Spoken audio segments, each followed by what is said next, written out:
আসসালামু আলাইকুম রহমতুল্লাহ। আশা করি সকলেই ভালো আছেন। আজকে আমরা আপনাদের জন্য নিয়ে আসলাম এসএসসি অথবা আলিম পরীক্ষা যারা দিবেন তাদের জন্য আইসিটি সুপার শর্ট সাজেশন। আমরা গত ক্লাসে একটা বিষয় নিয়ে আলোচনা করেছি, সেটা যারা এসএসসি পরীক্ষা দিবেন তাদের জন্য সুবর্ণ সুযোগ। এটা আমরা এই বিষয় নিয়ে আলোচনা করেছি। আজকে আমরা আলোচনা করব এই বিষয়টা নিয়ে। আপনারা সবাই আমাদের সাথে থাকেন। আমরা কৃত্রিম বুদ্ধিমত্তা নিয়ে আজকে সম্পূর্ণ এবং পূর্ণাঙ্গ আলোচনার বিষয় দিয়ে যাচ্ছি। সবাইকে ধন্যবাদ। আমরা এখন সরাসরি ক্লাসে চলে যাচ্ছি। আচ্ছা, আসেন এখন আমরা কৃত্রিম বুদ্ধিমত্তা নিয়ে জিনিসটা পড়বো। এখন দুনিয়ায় জুড়ে চলে চ্যাট জিপিটি, জেমিনি, ডিপচেক, এরকম হাজার হাজার এআই সাপোর্ট, যেটাকে কি বলে এআই বলে আর কি। হ্যাঁ, কৃত্রিম বুদ্ধিমত্তা, আর্টিফিশিয়াল ইন্টেলিজেন্স। তাহলে এই জিনিসটা কি আসলে আমাদের জানতে হবে। হ্যাঁ, কৃত্রিম বুদ্ধিমত্তার সঙ্গে আগে আমি আপনাকে একটা জিনিস করে দিই। আগে যখন আমরা বিভিন্ন ডিজাইনের কাজ করতাম, বিভিন্ন প্রোগ্রামিং কাজ করতাম, অথবা নিত্য প্রয়োজনীয় কাজগুলো করতাম, তখন ম্যানুয়ালি করতে গেলে আমাদের অনেক সময় লাগতো না? অবশ্যই লাগতো। এখন এই কাজগুলো যদি আমরা ইনস্ট্রাকশন দিই, আমাদের প্রয়োজন মাফিক এআই অথবা আর্টিফিশিয়াল ইন্টেলিজেন্স অথবা কৃত্রিম বুদ্ধিমত্তা সেগুলো করে দিচ্ছে। সুতরাং তাদের মধ্যে একটা সফটওয়্যার, তাদের মধ্যে একটা সিস্টেম, তাদের ডাটাবেস থেকে তাদের মানুষের ইনস্ট্রাকশন অনুযায়ী তারা সেই কাজগুলো করে দেয়। সুতরাং আমরা এখন বুঝতে পারলাম কৃত্রিম বুদ্ধিমত্তা এআই। কম্পিউটার বিজ্ঞানের এমন একটি শাখা যেখানে যন্ত্র বা কম্পিউটারকে মানুষের মতো চিন্তা, শেখা, সিদ্ধান্ত গ্রহণ ও সমস্যা সমাধানের ক্ষমতা দেওয়া হয়। সুতরাং এখানে যা দেওয়া হবে তাই কি করবো, তারা রিপিট করতে পারবে, এর বাইরে কিছু করতে পারে না। তবে এখানে বলে রাখা ভালো, এখানে কৃত্রিম বুদ্ধিমত্তা আগের মতো নাই, দিন দিন কি প্রতিনিয়ত আপডেট হচ্ছে। এখন আসেন সংজ্ঞাটা তো আমরা বললাম, এখন আসেন বৈশিষ্ট্যগুলো কি কি সেগুলো আমরা একটু জেনে নিই। শেখার ক্ষমতা থাকবে, সমস্যার সমাধান করতে থাকবে, তারা সিদ্ধান্ত গ্রহণ করতে পারে, ভাষা বুঝতে পারা, স্বয়ংক্রিয়ভাবে কাজ করা। এখন দেখেন বাংলাদেশ থেকে চার্জ দিলাম আমি, আবার ইউকে থেকে চার্জ দিলাম, তাহলে একটা ইংলিশ একটা বাংলা, কিন্তু তারা ওই ভাষাগুলি কি করতে পারে, বুঝতে পারে। ডিসিশন মেকিং, এখন তারা যে পরিস্থিতিতে যাবে সেই পরিস্থিতির মধ্যে ডিসিশন নিতে সক্ষম হয়। এখন শেখার দক্ষতা, লার্নিং, আমরা যদি কোনো কিছু শিখতে চাই, কোনো কিছু জানতে চাই, তাহলে সেটাও কি করতে পারি, এখান থেকে আমরা জানতে পারি। সমস্যার সমাধান বিষয় আমি একটা ম্যাথ দিলাম অথবা আমার একটা জিনিস সলভ করতে দিলাম, সেই জিনিসটা সে আমাকে কিনলে করে দিল। স্বয়ংক্রিয়ভাবে কাজ করা, এটাই মানে আমরা স্নায়ুতন্ত্রের মাধ্যমে যেটা বলি আর কি। হ্যাঁ, নিজে নিজে যে কাজগুলো করতে পারে, সেটাও এখন বর্তমান এআই পারে। এখন আসেন এআই তৈরির জন্য আমাদের কি কি উপাদানগুলো লাগবে। এটা একটা মেশিন লার্নিং লাগবে, এটা নিউরাল নেটওয়ার্ক লাগবে, রোবোটিক আর এক্সপার্ট সিস্টেম।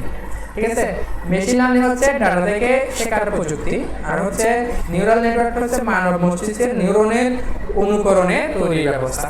ঠিক আছে, মস্তিষ্ক এটা স্নায়ুতন্ত্রের মাধ্যমে সুষুম্নাকাণ্ড দ্বারা নিয়ন্ত্রিত না হয়ে স্নায়ুতন্ত্র দ্বারা কি এটা নিয়ন্ত্রিত হয়। এখন আসেন রোবোটিক্স এমন একটি শাখা যেখানে নিয়ন্ত্রণ ও স্বয়ংক্রিয় কাজ পরিচালনা করে। এক্সপার্ট সিস্টেম, বিশেষজ্ঞদের মতে সিদ্ধান্ত নিতে সক্ষম সিস্টেম। বুঝতে পারছেন? আচ্ছা, এখন আসেন পকার ব্যাগ। এখানে সব দিকে অনেক পকার ব্যাগ থাকে। এখন বেসিক পকার ব্যাগগুলো দেখেন, এটা উইক এআই আর এটা স্ট্রং এআই। উইক এআই এর মধ্যে নির্দিষ্ট কাজগুলো করতে পারে তারা। হ্যাঁ, এরপর যেমন এটা ভয়েস অ্যাসিস্ট্যান্স, আর স্ট্রং এআই মানুষের মতো চিন্তা, সিদ্ধান্ত নিতে সক্ষম উন্নত এআই। এখন ব্যবহার, এখানে ব্যবহার এমন কোনো দিক নাই, তার মধ্যে আমরা কিছু ব্যবহার এখানে আপনাদের জন্য সুন্দর করে সাজালাম। এটা শিক্ষাক্ষেত্রে, চিকিৎসা ক্ষেত্রে, ব্যবসা ক্ষেত্রে, এরপর কৃষি ক্ষেত্রে। শিক্ষাক্ষেত্রে স্মার্ট লার্নিং সিস্টেম, স্বয়ংক্রিয় মূল্যায়ন। হ্যাঁ, এরপর রোগ নির্ণয়, যেটা চিকিৎসা ক্ষেত্রে, মেডিকেল রোবট। হ্যাঁ, যেখানে অস্ত্রোপচার থেকে শুরু করে যেখানে জটিল সমস্যা হয়, চিহ্নিতকরণের সমস্যা হয়। হ্যাঁ, এই সেক্ষেত্রে চিকিৎসা ক্ষেত্রে ব্যবহার করে। এবং ব্যবসা ক্ষেত্রে চ্যাটবট, এটা ডাটা বিশ্লেষণ, কিভাবে কি আসে না আসে, হ্যাঁ, ডাটাগুলো বিশ্লেষণ, কোন এরিয়া থেকে কাস্টমার বেশি আসছে অথবা সেল বেশি হয়েছে সেগুলো দেখা সিস্টেম। এখন কৃষি ক্ষেত্রে কোথায় ব্যবহার করা হচ্ছে এটা আমরা দেখি। আবহাওয়ার ক্ষেত্রে ব্যবহার করা হচ্ছে স্মার্ট কৃষি ব্যবস্থা, এবং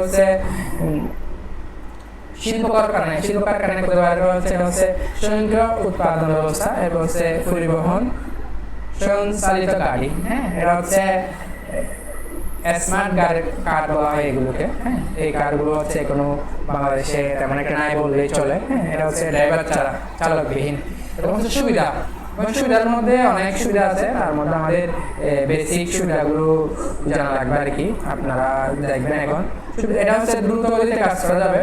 এরপর হচ্ছে দ্রুত গতিতে কাজ করলে আমাদের কি সুবিধা হবে, এটা হচ্ছে সময়টা কি হবে, সেফ হবে, শ্রম সাশ্রয় হবে। এরপর হচ্ছে ঝুঁকিপূর্ণ কাজ ব্যবহার করা যাবে, যেখানে মনে করেন কূপের গভীরে কিছু খুঁজতে হচ্ছে, সেক্ষেত্রে এইগুলো কি করা হয়, ব্যবহার করে 24 ঘন্টা কাজ করতে। মানুষ তো রেস্টের প্রয়োজন, মানুষের দীর্ঘক্ষণ কাজ করতে পারে না, একটা শারীরিক অবসাদ চলে আসে স্বাভাবিকভাবে, সেটা ওখানে সম্ভব। সবাইকে আমরা আন্তরিক ধন্যবাদ জানাচ্ছি আমাদের ক্লাসগুলো যাতে আপনারা সুন্দর করে মনোযোগ সহকারে করতে পারেন, সেজন্য। এখন আসলে আমাদের অসুবিধাগুলো আমরা একটু পর্বতারোহীভাবে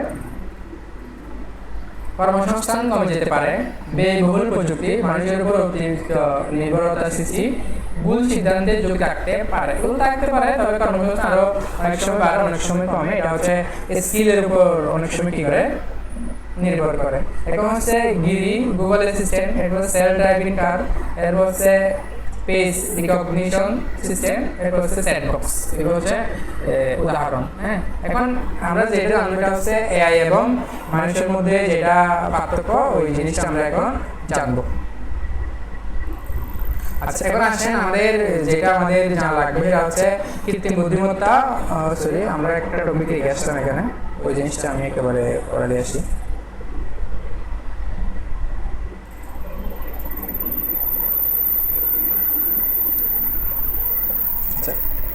এআই এবং মানুষের পার্থক্য হচ্ছে এআই হচ্ছে যন্ত্র নির্ভর, মানুষ হচ্ছে প্রাকৃতিক সৃষ্টিকর্তা পদার্থ, যে মেধাটা দিয়েছে সেটার উপর নির্ভর করে দ্রুত গণনা করতে পারে, আবেগ ও সৃজনশীলতা আছে। হ্যাঁ, এখন হচ্ছে নির্দেশে কাজ করে, নিজে চিন্তা করে কাজ করে। বললাম একবার ওনাকে যে প্রোগ্রামগুলো দেওয়া হয়েছে ওই প্রোগ্রামের ভিতরে উনি নির্দিষ্ট নির্দেশে কাজ করে, এর বাইরে করতে পারে না। এখন আসলে আমাদের যে বিষয়গুলো লাগবে, এটা হচ্ছে আমাদের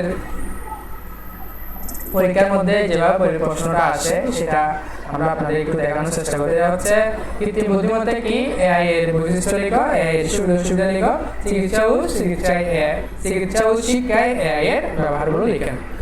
আশা করি আপনারা সবাই আমাদের ক্লাসটি মনোযোগ দিয়ে করেছেন, এবং যারা করেন নাই তারা খুব দ্রুত করে নেবেন। আমরা আপনাদের জন্য ভালো কিছু নিয়ে আসলাম, এবং সামনে ধীরে ধীরে আসতে থাকবে।